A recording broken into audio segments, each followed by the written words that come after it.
Just a little FYI, Onision is known to DMCA people who use clips of him in their videos, so for this video, we're not going to use any clips from the Onision channel itself. The allegations are honestly quite shocking. They have used their YouTube channel to sort of recruit a number of young women into what can only be described as a cult-like environment, sometimes trying to force the girls into signing contracts, shaving their heads, keeping them away from their families, and at least coercing them into questionable sexual relationships. So the first time I remember hearing about Onision was actually way back, one of the first times that I ever used YouTube. I can't remember if it was on a phone or on a computer, but I remember going on the homepage in like 2011 or something like that and seeing a video with the thumbnail being a picture of him, but it was like sort of all white and blown out. And I remember in the video, he explained that he had something called a Voldemort syndrome, which is basically when you turn off the brightness on a photo of him, his nose bridge disappears into the whiteness, but you can still see his nostrils. So he looks like Voldemort, I guess. I think I clicked off that video pretty quick, but this is one of the first YouTube videos that I remember watching at all, like period. And so since then, I've had a pretty passive interest in Onision where I would check on his channel once in a while to see what he was up to. Keep in mind, Gregory James Jackson, Onision, is one of the OG YouTube guys. He blew up back in the same era as Shane Dawson. He went to the first VidCon. I believe he was featured on Tosh.0. He was a big deal back then to the point where his name was synonymous with YouTube and online content itself. He really was a part of that first generation of YouTubers. So then when I started making videos on YouTube for myself around 2016, the commentary channels of the day loved to go after Onision. People like I'm Alex made fun of his vegetarian body clip where he's like shirtless and he screams, he's like, "Look at my vegetarian body!" You can look this up. It's great. It's a really funny video. And then they would also criticize him for his relationships. I remember at the time, there were these DMs of Onision demanding that this girl named Billy, like, chain herself to his basement because he caught her smoking a little bit of that kush. So, you know, if you mess up a relationship badly, you should do anything to fix it.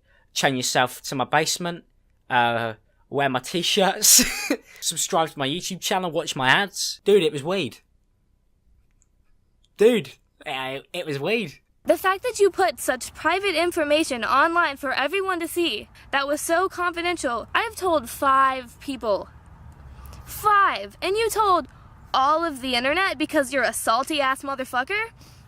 No! Like, that's not how this should work. Like, you don't feel bad at all. That's the worst fucking part. Like, you're just a shitty fucking person who likes to destroy people's lives because they're salty.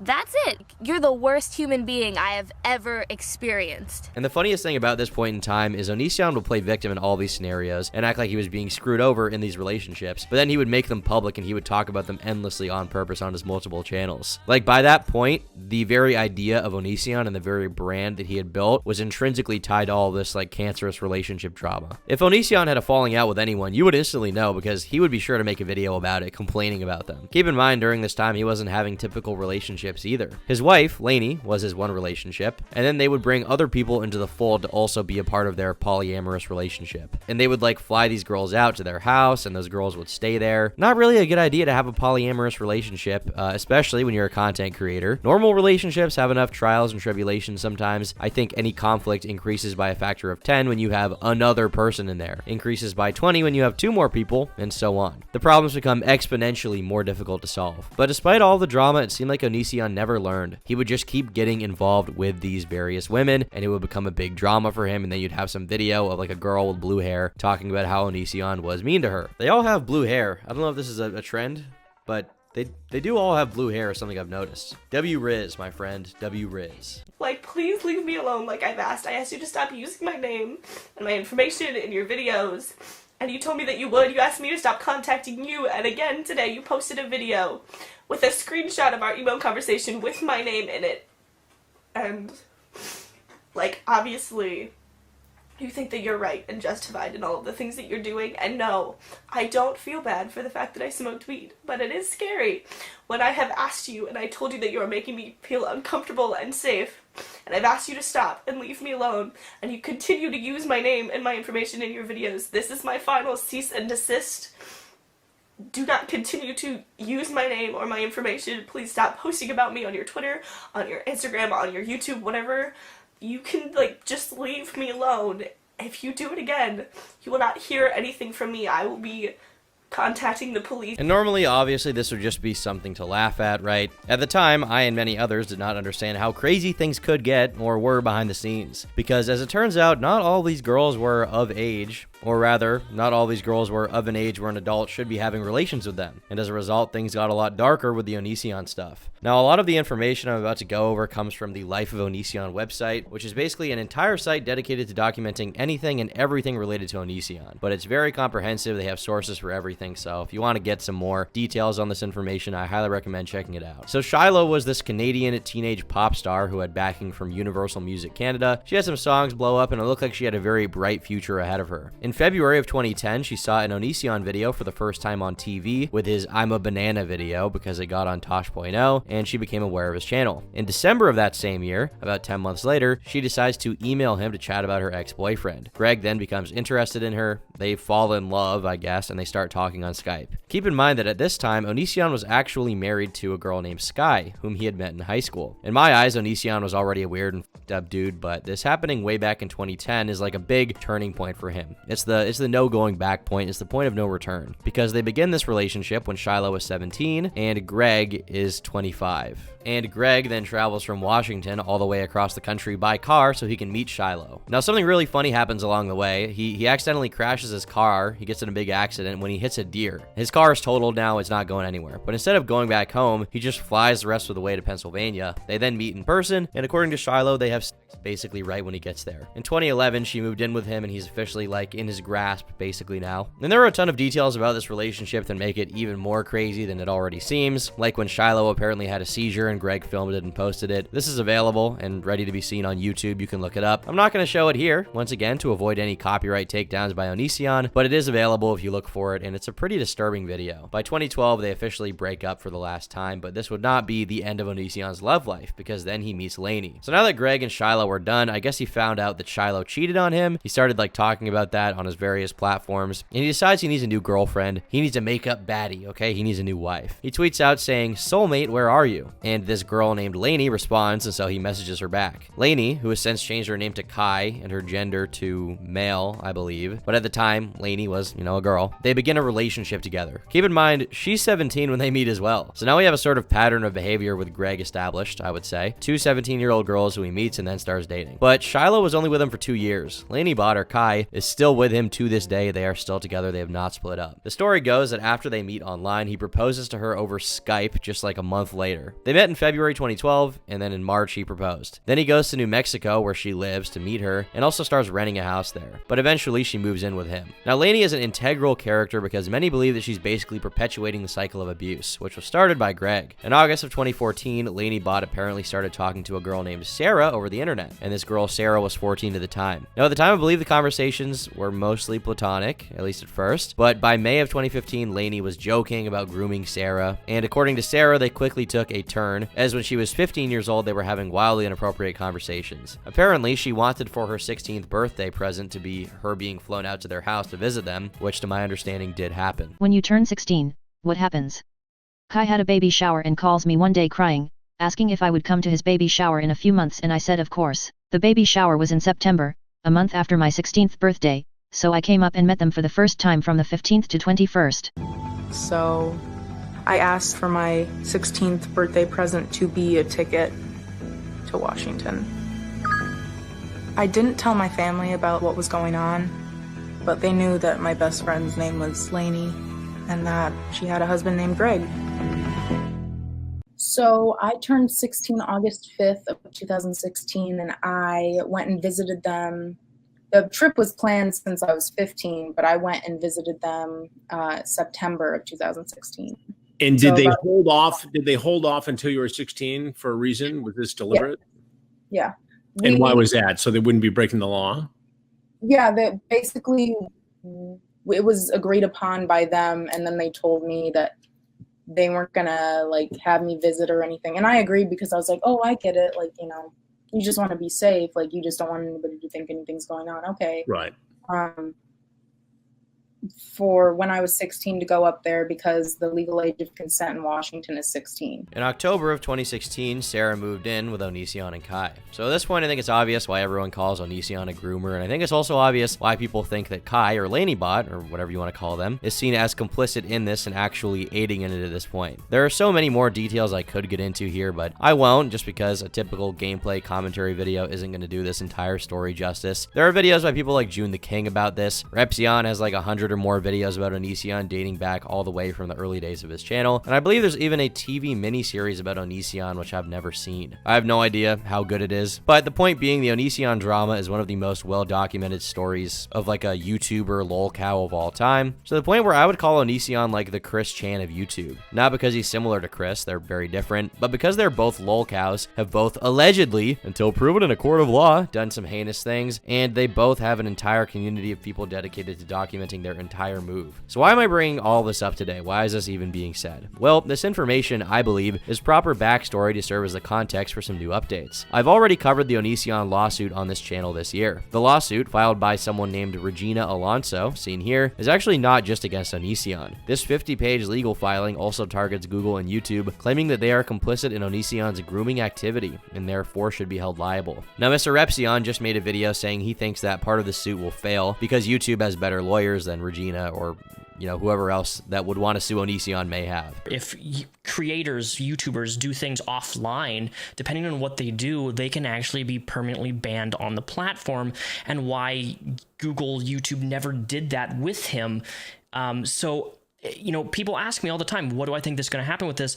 I think Google is going to come out on top just because they're so rich and they will have some hire crazy lawyers. And I really don't think that YouTube is going to get called out, have you will, by a law firm for keeping on the platform for so long and monetizing him. I just don't see anything really coming of that. I'm not trying to be a negative Nancy, but that's just the harsh reality. When you're dealing with a private company, they can really kind of just do whatever they want without repercussions. Now, I know YouTube sometimes bans people for off-platform behavior. I, for the most part, would discourage them from doing that unless that person is, behaving in a crime that involves minors or physical harm being brought to people, like with Onision. Like in that case, I would not feel bad if he got banned. I think he probably should be, But regardless of that, I think it's dumb to try and hold YouTube or Google liable for something that Onision did. And it's my belief that legally, YouTube, as they are not a publisher, but simply a platform, is going to be very difficult to hold responsible for the actions of someone on their website. And I think that part of the lawsuit is pretty much doomed to fail. I personally hope Onision loses the lawsuit because he's a piece of shit. But do I want Google and YouTube to get owned in the process? No, and I also don't think they will. I'm not that worried about it.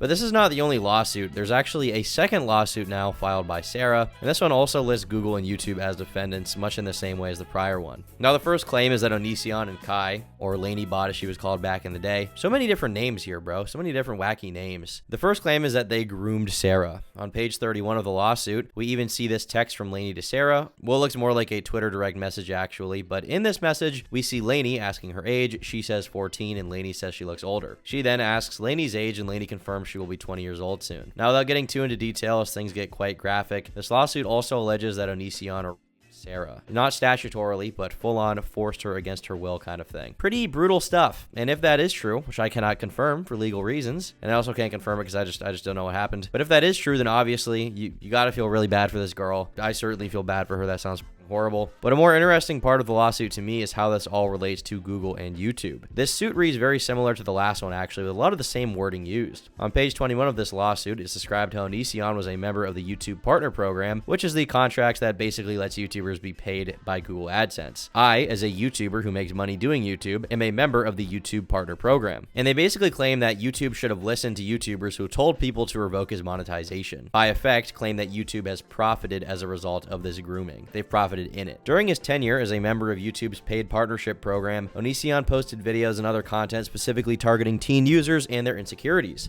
with certain video titles tailored to teenage concerns, including, am I pretty? Am I ugly or not? Should people shave their legs and arms and down there? How to flirt with guys? How to tell if you're circumcised? If you can't tell, they may have messed that one up, buddy. How to ask someone to date you? How skinny is too skinny? How to give a hickey? The internet community began to take issue with Onision's content as early as 2012. In January of 2012, Onision published a video about one of his ex-girlfriends in which he stated that because she had slept with more than 20 people before him, she was a slut who cannot be.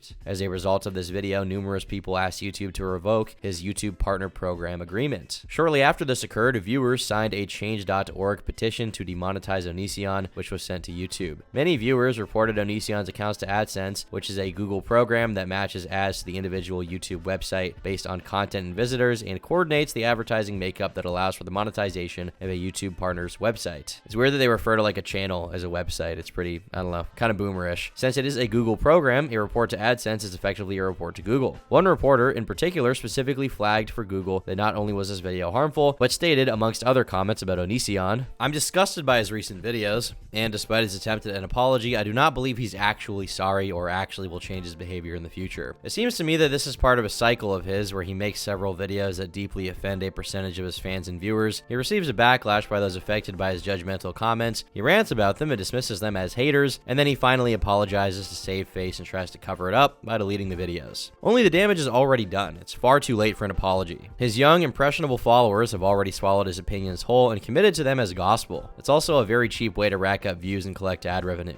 Sponsoring these videos is condoning his destructive behaviors. I can't imagine that you, or the companies that advertise with you, support such opinions. Revoking his sponsorship will send the message that you do not take this lightly and that you respect the people who are watching the ads that you attach to these videos. Many viewers flagged the offensive video online through YouTube. Viewers wrote to VidCon, an upcoming convention at which Onision was scheduled to speak at. YouTube took no action and did nothing to enforce their terms of service and community guidelines or force Onision to stop posting content that violated these guidelines. Instead, YouTube continued to enable and reward Onision for his harmful and volatile content by allowing him to continue in the YouTube Partnership Program and profit share with YouTube. On January 20th, 2012, VidCon acted differently, however, and responded to the communication received by removing Onision as a speaker at VidCon and banning him from attending. Onision responded on social media acknowledging this. Despite all of this, Onision's YouTube partnership remained intact. YouTube took no action, and Onision's content escalated. He continued to use his channel to lure and entice young, vulnerable teenagers, and then groomed them with his messaging. Now, personally, there's not a lot of doubt in my mind that Onision did these things to Sarah, but as for YouTube being held liable, things get more complicated. On one hand, YouTube has banned dangerous people once allegations of them being a creep came out. EDP445, for example, who we cannot show any images of for no particular reason,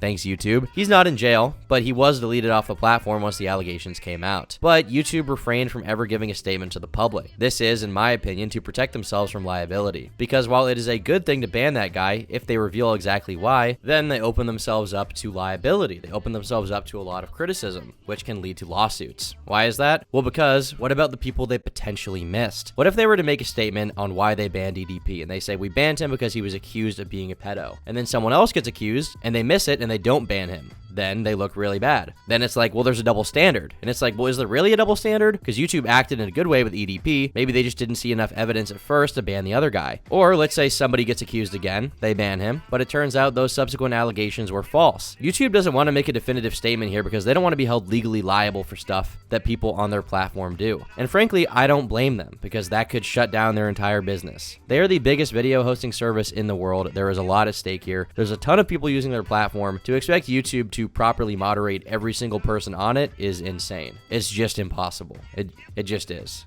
You can argue they should ban Onision if he violates their terms of service as far as the videos he makes, but ultimately, YouTube is, for legal purposes, a private company that can decide to enforce their own terms of service how they want. Furthermore, I don't like the implications that could come from Google and YouTube losing this lawsuit. Who knows what kind of liability it could open the door for? What kind of precedent does this set? What other standards do we require YouTube to meet or else we try to sue them? I don't think that precedent would be a good one. But to be honest, I think the reason YouTube is listed is not out of principle, but instead because Onision is broke. He owes a lot of money in back taxes for not paying the IRS. Meanwhile, YouTube and Google, they're not exactly pinching pennies. And when you're filing a lawsuit, typically you want to get some money out of it. And well, you guys can kind of connect the dots here on this one, I think. YouTube was notified multiple times that Onision was harming people with his platform, but continued to profit share with him and did not curtail his harmful abuse of the terms of service and community guidelines. Now keep in mind, I would like for Onision to be banned. I would not cry if he was banned, but I don't think YouTube has to ban him, especially because there's nothing in accordance court of law. Onision, for all legal purposes, is not a groomer as of right now. He is an innocent man walking this world free of anything, free of any real criminal history. Even now, this lawsuit is civil, not criminal. YouTube was notified multiple times that Onision was harming young people with his platform, but continued to profit share with him and did not curtail his harmful abuse of the terms of service. Defendant YouTube knowingly benefited, or should have known that it was benefiting from, assisting, supporting, or facilitating a violation of 1591. Defendant YouTube knowingly benefited from such participation by receiving financial compensation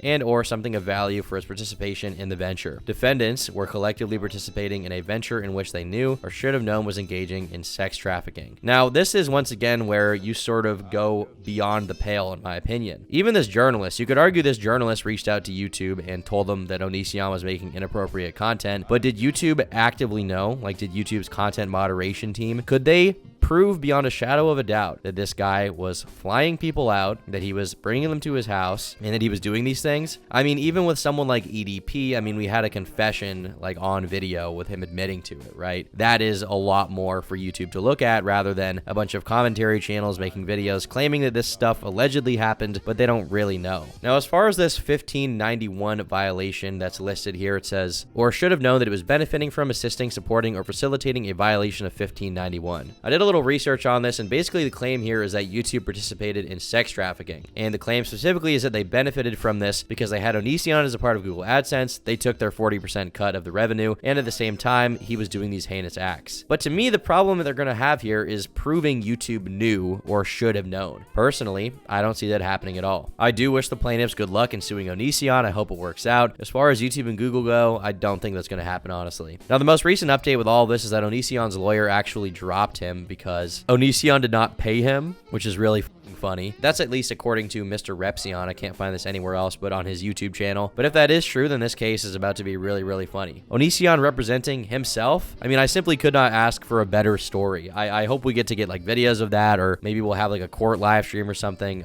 That would be like amazing to see. And there's no way he wins this case. I mean, you read these lawsuits, the evidence is pretty much stacked against him and Laney. I would speculate Onision, considering the amount of evidence against him, he's probably going to get owned pretty easily. It's probably going to be a pretty foul ending for him with this lawsuit, to be honest with you. Now, if you go to the Onision channel right now, which I'm going to refrain from showing clips from here to avoid any messing around from the man, the myth, the legend himself, he deleted every single video pretty much from the last 4 years on his channel. They're all gone. But he has begun to, from what I can tell, repost his old stuff onto YouTube pretty much every single day in the past few weeks. And as far as I can tell, all these videos are years old. They're not recent stuff. One video he posted features Billy the Fridge, who I believe is not cool with Onision anymore for obvious reasons. My guess is that he's posting these videos because he wants them to go viral again so he can make some money. He's in a pretty tough financial spot. He's in desperate need of some cash. And as a result, he's recycling old content to make a bit of money. I believe he's officially declared bankruptcy as well, so things are pretty dark for this guy's bank account right now. A few other updates were posted to the Life of Onion website as well. One of which being that Onision announced the Onision Innocence Tumblr account to prove his innocence against Sarah. Great move, man. Everyone's on Tumblr these days. You're gonna go viral, okay? You're making it out the hood with this one. But that account got shut down either by himself or by Tumblr. He also has a Twitter account under the same name, but it's locked. On March 4th of this year, the Onision forums, which I believe were run by him for about 10 years or something like that, was officially closed for members, so the forum is no longer active. Now, his website is still up, though, basically just a link tree at this point. He's also trying to do this whole really weird retribution arc, which I didn't really expect from him. I don't know if he genuinely believes he's innocent, or like he didn't do anything wrong, or if it's pure delusion. I really don't know. On his Twitter account, his bio reads, Onision was framed and socially executed. The banner has a drawing of, I guess, him holding like bananas at a grave, you know, because the whole I'm a banana thing. And then he has an OnlyFans linked as well. Not gonna dare to click that. And then there's this nearly 3-hour long schizo video where he tries to prove his innocence. Can't show that again because he'll DMCA this video, but within that video, his voice isn't really even in it at all, to be honest. Like, it's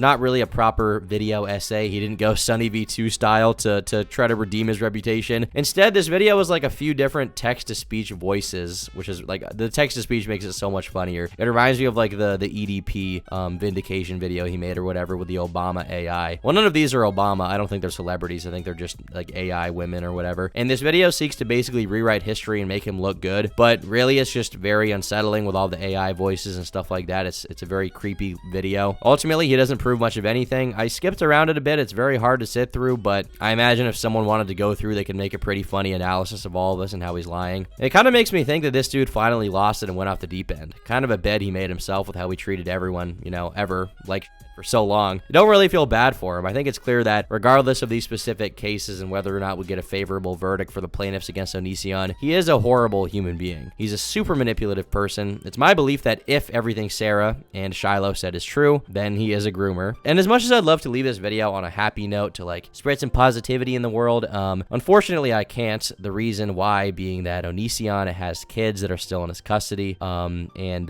that's pretty fucking dark, I would say. This guy having offspring is pretty dark. What are they going to be like when they grow up? What are they going through right now? Probably something really odd, man. Probably not baseline normalcy if I had to guess. A lot of people know about the fact that Onision has kids, but it's often overlooked by the broader community just because of the limited information about them. This post is from 3 years ago and comes from someone concerned about the well-being of these kids. A few hours ago, I came across a few YouTube videos detailing the absolute vile scum Onision and his partner. But by far the worst part of it all is how he still has 2 young children in his custody, and the fact that his daughter, probably around 3 to 4 at the time, fell out of a window from the second floor of their house and sustained severe head injuries likely due to the neglectful parenting. There was a video made on this incident specifically all the way back in January of this year. People were relieved that the incident was said to not be life-threatening, but I really fear that the injuries may have caused permanent irreversible brain damage which could cognitively impair her for life. If I recall correctly, in the video it stated that CPS and police were investigating on the issue, but that was nearly half a year ago at this point. I tried finding further updates on the situation, its aftermath, and the well-being of the 2 kids, but I couldn't find anything beyond January 2020. No mentions about them whatsoever, and it's incredibly worrying since the 2 poor children seem to be in the most dire positions which require immediate intervention. It's definitely pretty dark to think about the fact that Onision is going to bring a few little Onisions into this world. That's probably going to be kind of dark, man. I wonder how they're going to feel when they get online and they figure out all the weird stuff their dad has been up to for the past 40 years of his life. Did I mention he's like 37? That's crazy, bro. Anyway, thanks for watching this video all the way to the end. If you enjoyed it, then be sure to leave a like. If you disliked it, then definitely leave a dislike and drop a comment down below with your thoughts on this entire situation, and I'll see you all tomorrow. And if you liked this video, consider becoming a member. For $5 a month, you get access to exclusive podcasts, unreleased videos, and the members-only Minecraft server. Thanks so much to all of my YouTube members who fund my content.